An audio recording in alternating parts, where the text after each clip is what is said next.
എങ്ങനെ തുറന്നു പറയും ചേച്ചി? എൻ്റെ മോളുടെ ഭാവി എന്താവും? ഹരിതയുടെ ചോദ്യത്തിന് കരണം പുകിക്കുന്ന അടിയായിരുന്നു ലാവണ്യയുടെ മറുപടി. കേറിപ്പിടിച്ചത് നിന്റെ മോളെയാണ്, അതും അവളുടെ അച്ഛൻ്റെ സ്ഥാനത്ത് നിന്ന് കാണേണ്ടവൻ. അവനെ പേടിച്ചാണോ അതോ നിന്റെ മോളുടെ ഭാവി ഓർത്തിട്ടോ? ലാവണ്യ രോക്ഷത്തോടെ ചോദിച്ചു. പൊട്ടിക്കരഞ്ഞുകൊണ്ട് ഹരിത കട്ടിലിരുന്നു. ആൻറ്റി, നേതിയുടെ വിളി കേട്ട് ലാവണ്യ തിരിഞ്ഞു നോക്കി.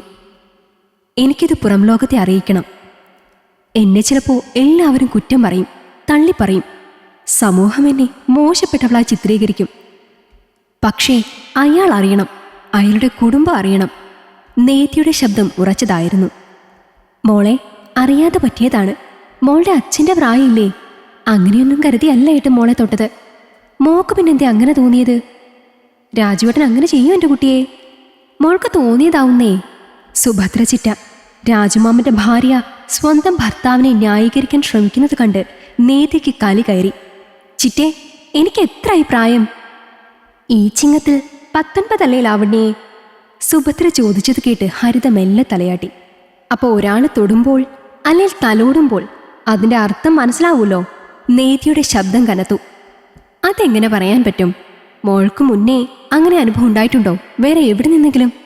അല്ല, ഇപ്പോഴത്തെ കുട്ടികളല്ലേ, തിയറിയും പ്രാക്ടിക്കലും ഒക്കെ കഴിഞ്ഞു കാണും ചിലരുടെയൊക്കെ. മുനയുള്ളതും അർത്ഥം വെച്ചുള്ളതുമായ സുഭദ്രയുടെ മറുപടി കേട്ട് നേതിയുടെ മുഖം ദേഷ്യം കൊണ്ട് ചുവന്നു. ദേ തള്ളേ, ചിട്ടി എന്ന് വിളിച്ച് നാവുകൊണ്ട് എന്നെ തെറി വിളിപ്പിക്കരുത്, ഞാൻ പറഞ്ഞേക്കാം. നേതി കാലി തുള്ളിക്കൊണ്ട് പറഞ്ഞു. മോളെ, ഹരിത മെല്ലെ വിളിച്ചു. അമ്മയൊന്നും മിണ്ടാതെ നിന്നേ. കാലം കുറേയായി ഞാനിത് അനുഭവിക്കുന്നു. ചോദിച്ചു നോക്ക് നിങ്ങളുടെ ഭർത്താവിനോട്. എല്ലാ വർഷവും ലീവിന് 2 മാസം തറവാട്ടിൽ വരുന്നത് എന്തിനാന്ന്? സഹിച്ച് മടുത്തു ഇത്രയും നാള്. കുളിക്കാൻ കയറുമ്പോൾ ഒളിഞ്ഞു നോട്ടവും മുറ്റമടിക്കുമ്പോൾ മുന്നിൽ വന്നു നിന്നുള്ള കിന്നാരവും. ഒന്നും ഞാൻ മിണ്ടാതെ നിന്നത് നിങ്ങളുടെ ഈ നിൽക്കുന്ന എന്നോളം പ്രായമായ മോളെ ഓർത്തിട്ടാണ്. ദീപയെ ചൂണ്ടി നേദ്യ പറഞ്ഞത് കേട്ട് സുഭദ്ര ചൂളി. ഉവ്വേ, അല്ലെങ്കിൽ നിനക്കും നിന്റെ അമ്മയ്ക്കും പണ്ടേ ഞങ്ങളോട് കലിയല്ലേ? ഇതിപ്പോ നിനക്ക് എന്തും വിളിച്ചു പറഞ്ഞ് ഞങ്ങളെ അങ്ങ് നാറ്റിച്ചാ പിന്നെ ഞങ്ങൾ ഈ തറവാട്ടിലേക്ക് വരില്ലല്ലോ അല്ലേ? അതാണോ അമ്മയുടെ മോളുടെ മനസ്സിലിരിപ്പ്? ഹാ, അതങ്ങ് 4 മടക്കി കയ്യിൽ വെച്ചാൽ മതി. ഇളക്കം കൂടിയാൽ ചിലപ്പോൾ മതം പൊട്ടും. അങ്ങനെ പൊട്ടി നടക്കുന്ന നേരം എൻ്റെ കെട്ടിയോനെ വശീകരിക്കാൻ ചെന്ന് കാണും അമ്മയും മോളും കൂടി. അപ്പൊ പിന്നെ ഉള്ള മുതൽ കൂടി അങ്ങ് എഴുതി വാങ്ങാലോ. എൻ്റെ ഏട്ടൻ ഇച്ചിരി മനുഷ്യപ്പറ്റുള്ളത് കൊണ്ട് എല്ലാം ഉള്ളിലൊതുക്കിയിരിക്കും. പാവം, നിന്റെയൊക്കെ മുഖം വിളിച്ച് പറയുന്നുണ്ട് പിഴകളാണെന്ന്. സുഭദ്ര പറഞ്ഞു തീർന്നതും പന്ന തള്ളേ, അനാവശ്യം പറയുന്നോ? പുറംകാലുയർത്തി ഒറ്റ ചവിട്ടായിരുന്നു നേദ്യ. സുഭദ്ര ദൂരേക്ക് തെറിച്ചു വീണു. അയ്യോ, ഓടിവായോ, എന്നെ കൊല്ലുന്നേ. മിണ്ടരുത് നിങ്ങൾ. ഇങ്ങനെ എൻ്റെ പ്രായത്തിലുള്ള ഒരെണ്ണല്ലേ ഇതും? എന്നിട്ട് അതിൻ്റെ മുന്നിൽ വെച്ച് ഇമാതിരി സംസാരം. അതും അച്ഛനെ പറ്റി പറയുന്നത് കേൾക്കുന്ന ഒരു മോളുടെ മാനസികാവസ്ഥ ചിന്തിച്ചിട്ടുണ്ടോ നിങ്ങൾ? ഇവരുടെ മനസ്സറിഞ്ഞിട്ടുണ്ടോ നിങ്ങൾ? എന്നോട് മാത്രമല്ല, ദാ ഈ നിൽക്കുന്ന നിങ്ങളുടെ മോളും ഇതൊക്കെ തന്നെയാണ് അനുഭവിക്കുന്നത് നിങ്ങളുടെ ഭർത്താവിൽ നിന്ന്. ഞാൻ പറഞ്ഞത് നുണയാണേൽ ചോദിച്ചു നോക്ക് നിങ്ങളുടെ മോളോട്. ദീപയെ ചേർത്ത് നിർത്തി നേദ്യ പറഞ്ഞത് കേട്ട് സുഭദ്ര വിളറി.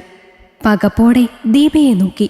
പൊട്ടിക്കരഞ്ഞുകൊണ്ട് ദീപ നേദ്യയുടെ തോളിലേക്ക് ചാരി. ഇതിനെല്ലാം വളം വെച്ച് കൊടുത്തത് നിങ്ങൾ തന്നെയാണ്. പറഞ്ഞു ഇവൾ എന്നോടെല്ലാം. 2ാം കെട്ടല്ലേ രണ്ടാളുടെയും? നിങ്ങൾ ആദ്യ വിവാഹം കഴിക്കുമ്പോൾ അയാളുടെ 2ാം കെട്ടായിരുന്നു. അയാളുടെ മോളാണ് ദീപ. അങ്ങേരെ നിങ്ങളെ കിട്ടുമ്പോൾ ഇവക്ക് പ്രായം 3. പിന്നെ 10ാം വയസ്സിൽ അങ്ങേര് മരിച്ചു. രാജുമാമന്റെ ഭാര്യ മരിച്ചപ്പോൾ വീട്ടുകാരുടെ നിർബന്ധം കൊണ്ട് വീണ്ടും ഒരു കല്യാണം. അത് നിങ്ങളെ. പക്ഷെ നിങ്ങൾ ദീപ സ്വന്തം മോളാണെന്ന് പറഞ്ഞ് രാജുമാമനെ പറ്റിച്ചു. പിന്നീട് എപ്പോഴോ നിങ്ങൾ തന്നെ തുറന്നു പറഞ്ഞു നിങ്ങളുടെ മോളല്ലാന്ന്. പ്രായം തികഞ്ഞൊരു പെണ്ണായി ദീപ മാറിയപ്പോൾ അങ്ങേരുടെ ചിന്തകൾ മാറി തുടങ്ങി. മകളായി കാണേണ്ടവളെ മോശം കണ്ണിലൂടെ കാണാൻ തുടങ്ങി. നിങ്ങൾ അതിന് മൗനമായി അനുവാദം നൽകി. എന്തേ, ശരിയല്ലേ?